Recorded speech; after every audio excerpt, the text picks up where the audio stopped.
তো 15 বছর ধরে যে ভরসা ছিল সেই ভরসা তো আউট হয়ে গেছে, ভয় ইন হয়েছে। এখন মনে ভয় ঢুকেছে অনুপ্রবেশকারীদের। তো এই যে ভরসা ছিল গত 15 বছরে, কি ভরসা ছিল?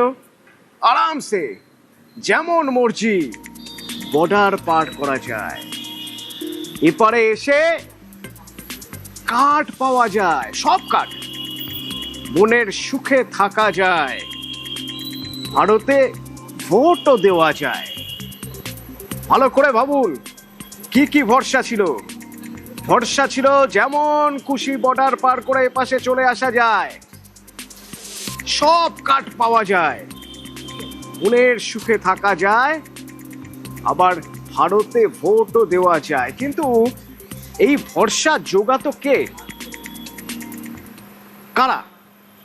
কিভাবে এত ভরসা অনুপ্রবেশকারীদের? কেন এত জোর দিয়ে তারা বলছেন যে না, তারা এখানে সব কার্ড পেয়ে যেতেন, তারা এখানে ভোটও দিয়েছেন? কারা জোগাতো ভরসা? ভরসা জোগাতো তৃণমূল। কেন এ কথা বলছি? তার কারণ একদম সেই বর্ডার যেখান থেকে এখন বাংলাদেশে ফিরে যাওয়ার হিড়িক শুরু হয়ে গেছে, সেখান থেকেই আমার সঙ্গে রয়েছেন এডিটর ইনপুট কমলিকা। কমলিকা, ভরসা জোগাতো গত 15 বছর ধরে তৃণমূল।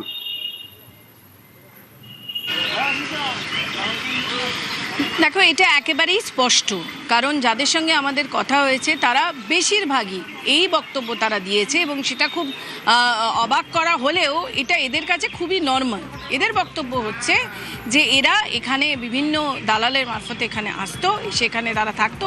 বেশিরভাগই এখন যারা আছে এখানে দমদম, রাজারহাট, বিরাটি এইসব জায়গা থেকে, এবং তাদের বক্তব্য একটাই, তাদের বক্তব্য হচ্ছে তারা এখানে থাকতে শুরু করে এবং তারা আধার কার্ড করেন, লক্ষ্মীর ভাণ্ডার পান, স্বাস্থ্যসাথী সমস্তটাই তারা পেত। এবং সবথেকে বড় কথা, তারা বলছে যে এই সব কিছু তারা পেত, এই যে কার্ডগুলো, সেই কার্ডগুলো তাদেরকে লোকাল যারা দাদা ছিল, লোকাল যারা পার্টির নেতা ছিল, তৃণমূলের যারা দাদা ছিল, তৃণমূলের যারা নেতা ছিল, তারা করে দিত। অর্থাৎ যে প্রশ্নটা বারবার উঠছে যে এদের ভরসা কারা ছিল, এই জিনিসটা কিন্তু স্পষ্টভাবে এরা যারা এখানে আসছে, দেখো যখন এসআইআর চলছিল তখন আমি এসেছিলাম, সেই সময়ও এখানে কিন্তু অনেক ভিড় ছিল, এবং সেই সময়ও বেশ কিছু লোক আমাদের বলেছিল যে তারা লক্ষ্মীর ভাণ্ডার পেত। এরা স্পষ্টভাবে বলছে যে তারা 10-15 বছর ধরে আছে, কেউ 8 বছর ধরে আছে, এবং তাদের বক্তব্য হচ্ছে যে তাদের এই ভরসার পেছনে এই সব কার্ড ছিল। এবং যদি মনে করে দেখা যায়, নির্বাচন কমিশন কিন্তু এই সব কার্ডগুলোকে অ্যাকসেপ্ট করছিল না। কেন অ্যাকসেপ্ট করছিল না, এই জিনিসটা কিন্তু স্পষ্ট করছে। কমলিকা, আমাদের যে কথা বলছেন অবাক করার মতো হলেও সে কথা সত্যি। একদম গ্রাউন্ড জিরো থেকে দাঁড়িয়ে কমলিকা বলছেন যে এই মানুষগুলো এখানকার সব সুযোগ সুবিধা পেত, সব রকম কার্ড তারা পেয়েছে, তারা এখানে থেকেছে। কারা দিয়েছে? তৃণমূলে দিয়েছে, তৃণমূলের দাদারা, নেতারা দিয়েছে, নিজের মুখে ক্যামেরার সামনে এই কথা বলছে তারা। শুনুন। কি কি ছিল এখানে কার্ড তোমার? এখানে আধার card, PAN card, Lakshmi Bhandar, ব্যাংকের বই, গ্যাস বই সব ছিল। লক্ষ্মীর ভাণ্ডার পেয়েছো? 4-5 বার পেয়েছি। আর এই যে কার্ডগুলো তৈরি হয়েছিল, এ কারা করে দিল কার্ড? আমরা মানে ওটা দিদির লোক এসেছিল, তৃণমূল, আমাদের ওখানে তৃণমূল একটা আমাদের এই লিখিত নিয়ে গেছিলো। লিখিত নিয়ে গেলে তারপরে সে আমাদের পরে ডেকেছে, 6-7 মাস পরে ডেকেছে, ডাকলাম না, গেছি সেই ভিডিও যে পঞ্চায়েতে যে তারপর আধার কার্ড করেছে করতাম। আধার কার্ড করার পরে রেশন কার্ড করার পরে প্যান কার্ড করে ব্যাংকের বই, ফের এবার ওই গ্যাসের জন্য জমা দিয়েছি, তারপরে গ্যাস হয়েছে। এখন চলে আসছি, শুনছি যে নতুন এসছে। এখন বলতেছে যে এখানে বাংলাদেশের লোক থাকতে পারবে না, চলে যেতে হবে। থানাতে এসে পুলিশ এসে বলতেছে যে বাংলাদেশের লোক যত আছে চলে যাও সম্মানের সাথে। আমার এখানে সবই ছিল, ভোটার কার্ডও ছিল। কতদিন আগে হলো ভোটার কার্ডটা? আমি 2024-এ ভোট দিয়েছি। 24-এ ভোট দিয়েছি। আর এইবারে এসআইআরে ওয়েটিংয়ে ছিল, ওয়েটিংয়ের থেকে পুরো ডিলেট। এটা আমি অনলাইনে করেছিলাম, ঠিক আছে, অনলাইনে জমা দিয়েছিলাম, দিলেই চলে এসেছিলো। তাই আমি ভোটও দিয়েছিলাম। ভোট দেওয়ার পরে এইসব হওয়ার পরে পুরো ডিলেট করে দিলাম। আর এই যে আধার কার্ড আর প্যান কার্ড, এগুলো আধার কার্ডটা এরকম 4-5 জন আপনাদের মতন লোক গিয়েছিল, ঠিক আছে, যে বলছে তোমরা তো বিদেশি লোক না, এরা আমাদের নাম নিল। এই বলতে বলতে মানে মাস 2 পরে দেখে আধার কার্ড চলে আসলো। আচ্ছা, আসার পরে আস্তে আস্তে প্যান কার্ডটা করলাম। পার্টির লোকেরা হেল্প করছিল? হ্যাঁ, ওরকম। শুনলেন, Aadhaar card, PAN card, voter card এবং শুধুমাত্র এই সরকারি প্রকল্পের জন্য নয়, এই কার্ড নিয়ে তারা ভোটও দিয়েছেন। কমলিকা, আমরা দেখেছি ভারতীয় জনতা পার্টি বারবার অভিযোগ করে এসেছেন যে এই অনুপ্রবেশকারীরা তৃণমূলের ভোট ব্যাংক। তৃণমূল ভোটের জন্য, শুধুমাত্র এদের ভোটটা নেওয়ার জন্য অনুপ্রবেশকারীদের মদত দিয়েছে। দেশের সুরক্ষা, দেশের নিরাপত্তার সঙ্গে ছিনিমিনি খেলা হয়েছে। অনুপ্রবেশকারীরা আসছেন, একের পর এক ঢুকছেন, ভোটের জন্য এদেরকে মদত দিয়েছে তৃণমূল। তাহলে তো সেই অভিযোগ সত্যি।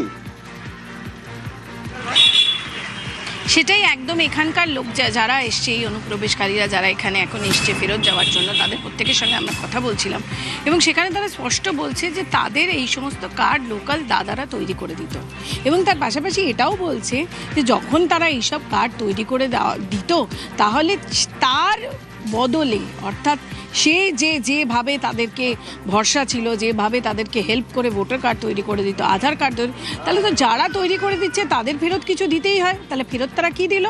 ফেরত তারা ভোট দিল। সেটা কিন্তু একেবারে অন ক্যামেরায় তারা বলছে, যেটা একটা জিনিস স্পষ্ট করছে জলের মতো যে এই যে যারা এরকম ছিল এখানে বা যারা এরকম রয়েছে, যারা ফেরত যাওয়ার চেষ্টা করছে, তারা কিন্তু নিশ্চিতভাবে এই ভোট ব্যাংক ছিল। এবং যে ক্যাম্পেইন বারবার বিজেপির তরফ থেকে করা হয়েছে এবং যে ক্যাম্পেইনে যে অভিযোগ বারবার ভারতীয় জনতা পার্টির তরফ থেকে তোলা হয়েছে, সেটার সত্যতাটা কিন্তু এরাই বলে দিচ্ছে। কারণ এখানে যারা আছে তার সঙ্গে যদি 10টা লোক থাকছে, তার সঙ্গে 5টা লোকের সঙ্গে যখন আমরা কথা বলেছি, যেই প্রতিবেদন আমরা দেখেছি, সেখানে কিন্তু বেশিরভাগ লোকই বলছে যে হ্যাঁ, আমাদের পাড়ার দাদারা এগুলো তৈরি করে দিত। দেখো, থাকতে গেলে তো এগুলো লাগবেই, তৈরি তো তারা করেই দিত এবং যখন তারা তৈরি করে দিত, সুতরাং সেই তৈরি করে দেওয়ায় তারা বিভিন্ন রকমের লক্ষ্মী ভাণ্ডার থেকে স্বাস্থ্যসাথী সব কিছু পেত এবং তার জন্য সেই কারণে তার বদলায়, অর্থাৎ তার বদলে তাদেরকে কিছু তো দিতে হবে। তারা কি দিত? তারা সেই ভোটটা দিত, অর্থাৎ বাংলাদেশের লোক এখানে ভোট দিত এবং এটা একটা খুব বড় বিষয় ন্যাশনাল সিকিউরিটি নিয়ে। এবং যার জন্য আমরা দেখেছি যখন স্বয়ং হোম মিনিস্টার যখন এখানে এসছেন, বারবার এই কথাটা বলেছেন যে এইবার তৃণমূল কংগ্রেসের এই যে আগের যে সরকার, তাকে ফেলার, অর্থাৎ তার পরিবর্তন হওয়ার দরকার ন্যাশনাল সিকিউরিটির জন্য। এটা খুব গুরুত্বপূর্ণ পয়েন্ট। কমলিকা, তোমার কথা ধার করে বলি যে গিভ অ্যান্ড টেক পলিসি, কিছু পেলে তো তার বদলে কিছু দিতে হবে, কিছু যদি নাও তাহলে কিছু তো দিতে হবে। মানে কার্ড টার্ড সব কিছু যখন তৃণমূলের দাদারা নেতারা তারা করে দিচ্ছে, তার বদলে এখানে থাকার সুযোগ পাওয়া যাচ্ছে, ভারতীয় পরিচয় পাওয়া যাচ্ছে, তার বদলে ভোটটুকু দিতে হবে। তো ভোট তো যেত তৃণমূলেই। শুনুন। আমার কাছে সব পদের কার্ড আছে, সব পদের জিনিস আছে। মানে কি ভোটার কার্ড ছিল? Voter card, I card, PAN card, ration card, স্বাস্থ্য কার্ড, সব কার্ড আছে। আপনি কি ভোট দিয়েছেন? ভোট দিছি, 2-3 বার ভোট দিছি আমি। ভোটার কার্ড যখন তৈরি হলো, কারা সাহায্য করতো ভোটার কার্ডগুলো তৈরি? ওরা ওই আমরা যে পাড়ায় থাকতাম, সেই পাড়ার থেকে আমি তাকে হাত-পা ধরতাম যে দাদা আমাকে একটু করে দাও। আমি তো পার্টি করতো কি? কোন পার্টি করতো? আমি মমতাজের। এটা তো স্বাভাবিক, আপনার কাছে আমি একটা জিনিস নিচ্ছি, করে দিচ্ছেন আপনি, তা আপনার তো আমার সে ফলাফল কিছু দিতেই হবে। সেই ফলাফল হিসেবে কি দিতেন? ফলাফল মানে ওই যে আপনার ভোটটা দিতে হবে। লক্ষ্মীর ভান্ডার পেতো? হ্যাঁ, লক্ষ্মীর ভান্ডার পাতো, স্বাস্থ্যসাথী সব পাতো। কমলিকা, এখানে শুধু ভোট ব্যাংক নয়, আরো একটা বিষয় দেখার। প্রথমত হচ্ছে এই সীমান্তবর্তী জেলাগুলোয় জনবিন্যাস বদলে যাচ্ছে, ডেমোগ্রাফি বদলে যাচ্ছে এবং আরো গুরুত্বপূর্ণ জায়গা হলো যে এই যে অনুপ্রবেশকারীরা আসছে, কিছু মানুষের মাধ্যমে আসছে, যারা নিয়ে আসছে টাকার বিনিময়ে নিয়ে আসছে, যারা কার্ড দিচ্ছে টাকার বিনিময়ে দিচ্ছে। অর্থাৎ এই সীমান্তবর্তী জেলাগুলোয় একটা বিরাট মাপের চক্র কাজ করে, প্রচুর টাকার লেনদেন হয়তো। একেবারেই। এবং এই জায়গা থেকে দাঁড়িয়ে যাদের সঙ্গে আমাদের কথা হয়েছে, তাদের মধ্যে একজন বলেছে যে তিনি 4 বছর আগে এসেছিলেন এবং আসার জন্য তাকে 10,000 টাকা দিতে হয়েছে। আরেকজন আমাদেরকে বলেছেন যে তিনি এসছেন প্রায় 4 বছর আগে, তিনিও তাই বললেন, এবং তাকে দিতে হয়েছে 7,000 টাকা। অর্থাৎ এই জিনিসটাও খুব স্পষ্ট যে একটা দালাল চক্র আছে, এবং সেই দালাল চক্র ওই দেশ থেকে, অর্থাৎ এখান থেকে যেখানে আমি দাঁড়িয়ে আছি তার থেকে 500 মিটার দূর হচ্ছে বর্ডার, এবং তারপরেই হচ্ছে নোম্যান্স ল্যান্ডের পরেই হচ্ছে বাংলাদেশ। ওখান থেকে এখানে আসা, এখান থেকে ওখানে যাওয়া, এটা কিন্তু একেবারে ভীষণ ইজি ব্যাপার ছিল এই দালালের মারফত। এবং শুধু তাই নয়, এরা এটাও বলেছে যে এদের অনেকেরই প্রতিবেশী, এদের অনেকেরই আত্মীয় স্বজন ওখানে থাকতো, তারা নিয়মিত যাতায়াত করতেন এবং এই দালালের মারফতে রাতের অন্ধকারে কিভাবে, এবং সেখানেই এই যে আনফেন্স যেটা রয়েছে, যেখানে যে সীমান্তে বর্ডার বেড়া নেই, সেই যে 45 দিনের মধ্যে যে এটা করে তুলবে, এটা যে কতটা প্রয়োজনীয় সেই জিনিসটা বারবার দেখা হচ্ছে। শুধুমাত্র একদিকে দেখা যাচ্ছে যে এটা একটা টাকার খেলা, কারণ 10,000 7,000 এই খরচ করে তারা এইদিকে আসছে, আবার এদিক থেকে ওদিকে যাচ্ছে, এবং যাতায়াত রয়েছে। এবং এমন নয় যে এটা 20 বছর আগে আসছে, যাদের সঙ্গে কথা হচ্ছে তারা 4 বছর আগে এসছে, কেউ 4 মাস আগে এসছে। সুতরাং এইটা একটা কিন্তু খুব বড় বিষয় যে একদিকে যেরকম এটা স্পষ্ট যে তার দাদাদের ভরসা ছিল, এখন ভয় হয়েছে, কারণ সরকার বদলেছে, এই বিভিন্নভাবে পুলিশ সক্রিয় হয়েছে। আগে যেরকম, আগে এটাও বলেছে যে আগে পুলিশ আসতো না, এখন পুলিশের সক্রিয়তা হয়েছে, এটাও কিন্তু খুব গুরুত্বপূর্ণ পয়েন্ট। ধন্যবাদ কমলিকা। গ্রাউন্ড জিরো থেকে কমলিকা আমার সঙ্গে ছিলেন, এবং যাদের সঙ্গে কথা বলেছেন মারাত্মক তথ্য উঠে আসছে। এক, ভোট দিতেন তারা এখানে, ভোট ব্যাংকের জন্য তাদের ব্যবহার করা হতো, তাদের এপাশে আসার জন্য যাবতীয় ব্যবস্থা করে দেওয়া হতো, টাকা নেওয়া হতো তার বদলে টাকা। একটা বিকল্প অর্থনীতি, একটা প্যারালাল ইকোনমি, সমান্তরাল অর্থনীতি চলতো এই জেলাগুলোয়, অর্থাৎ সীমান্তবর্তী জেলাগুলোয়। অনেক অনেক টাকা দিতে হতো আসার জন্য, নিয়মিতভাবে একটা চক্র ওই টাকা নিয়ে যেত। কতদিন আগে এখানে এসেছিলেন, কিভাবে এসেছিলেন? 4 বছর আগে এসেছিলাম, ওই দালালের মারফতে এসেছিলাম। আচ্ছা, তো দালাল কত টাকা নিয়েছিল? ও 10,000 করে নিয়েছিল। 10,000 করে। আর কিভাবে এলেন? রাত্রিবেলা? হ্যাঁ, রাত্রেবেলায় পার করিয়েছিল। আচ্ছা, আর এখানে এসে কোথায় থাকতেন, কি কাজ করতেন? এখানে দুর্গানগর থাকতাম, কাজ করতাম, ওই লেবারি কাজ করতাম। আমরা যেখানে থাকতাম ওখানে সব লোক চলে গেছে, এজন্য আমরাও চলে যাচ্ছি। সব থানার থেকে করে দিয়ে হয়েছে যে যারা বাংলাদেশি আছো তারা চলে যাও, না হলে এরপরে তোমাদের সরকারিভাবে ব্যবস্থা নেওয়া হবে, এজন্য আমরা চলে এসেছি। কতদিন আগে এসেছেন? 4 বছর আগে। 4 বছর। কিভাবে এসেছিলেন এখানে? ওই চুরাই পথে দালালের মাধ্যমে আসছে। আচ্ছা, কত টাকা দিতে হয়েছিল? 7,000 টাকা করে। 7,000 টাকা। চলে যাচ্ছি, এ সরকার রাখবে না, বাংলাদেশে অনুপ্রবেশকারী রাখবে না, তারই কারণে আমরা চলে যাচ্ছি। কেউ 10 বছর আগে, কেউ 4 বছর আগে, অর্থাৎ যে সময় আসুন না কেন, এখানে আসতে গেলে একটা চক্রের মাধ্যমে আসতে হয়, একটা নেক্সাস, একটা চক্র। কিভাবে না, পশ্চিমবঙ্গের দালালদের সঙ্গে প্রথমে যোগাযোগ করে বাংলাদেশের লোকজন। তারা প্রথমে যারা আসতে চায় এপাশে অনুপ্রবেশকারী, তাদের নামে অবৈধ আধার কার্ড, রেশন কার্ড এইসব তৈরি করে দেয়। তারপর সুযোগ বুঝে ওই অনুপ্রবেশকারীদের ভারতে ঢোকানো হয়, একেবারে সীমান্তরক্ষীদের নজর এড়িয়ে। ভারতে ঢোকার পর তাদের নামে ভোটার কার্ড, প্যান কার্ড সব তৈরি হয়ে যায়। এবার কি হয়, তারা কি সবাই এখানে থাকে না, তাদের পরিচয় হয়ে গেল, পরিচয়পত্র পেয়ে গেল ভারতীয় হিসেবে।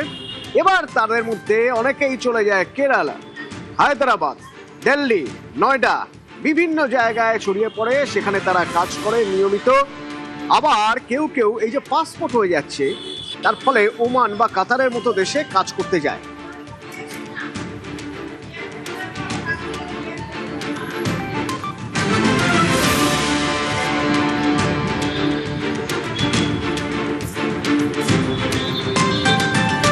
এতদিন ধরে এইভাবেই চলে এসেছে, ওপার থেকে এপাশে এসে টাকার বিনিময়ে সবকিছু দিয়ে, ভোটটুকু দিয়ে চলে গেছে ভিন রাজ্যে, পরিযায়ী হিসেবে কাজ করেছে, সেখান থেকে আবার প্রয়োজন হলে চলে গেছে বিদেশে। কিন্তু এবার আর এসব সম্ভব নয়, এসব সব বন্ধ। তার কারণ এবার অপারেশন 3D।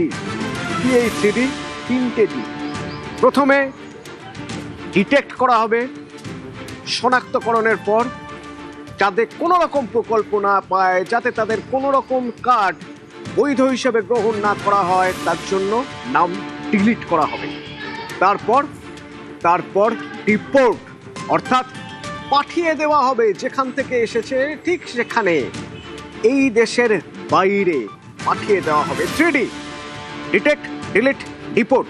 আর তাতেই এবার ভয় পেয়ে হিড়িক, পালিয়ে যাওয়ার হিড়িক। মুখ্যমন্ত্রী শুভেন্দু অধিকারী বলছেন এই সরকার আর বরদাস্ত করবে না অনুপ্রবেশকারীদের, তো যদি সম্ভব হয় ভাগ যাও। আমরা বলে দিয়েছি যে বাংলাদেশের অবৈধ অনুপ্রবেশকারী তাদেরকে কোর্টে পাঠানোর কোনো দরকার নেই, আইনে নেই। সরাসরি পুলিশ নেবে এবং বিএসএফ এর হাতে হ্যান্ডওভার করবে। বিএসএফ এর যা ভারত সরকার বাংলাদেশ সরকারের সঙ্গে আছে এগ্রিমেন্ট, তাতে বাংলাদেশি প্রুফ করে হ্যান্ডওভার করে দেবে। আমাদের জেলে 3 মাস 6 মাস 2 বছর রেখে আপনার চাল, আপনার ডাল, আপনার তেল, আপনার মাছ, আপনার ডিম, আপনার কাপড়, আপনার মেডিসিন ওদেরকে দেব কেন? এটা তো ভারতীয়দেরই ক্ষতি হচ্ছে। সেই জন্য আইনটা এতদিন ছিল ভোট ব্যাংকের স্বার্থে, কেউ বা কারা ব্যবহার করেনি। আমরা ভোট ব্যাংকের বাইরে গিয়ে দেশের স্বার্থে, রাজ্যের স্বার্থে এই আইন কার্যকর করছি। দেশ के रुपया में खाना खाएगा, कपड़ा देगा, मेडिसिन देगा, एक दामाद है ये लोग। जल्दी जल्दी भागो, जल्दी जल्दी भागो, नहीं तो जो करना है सरकार करेगा।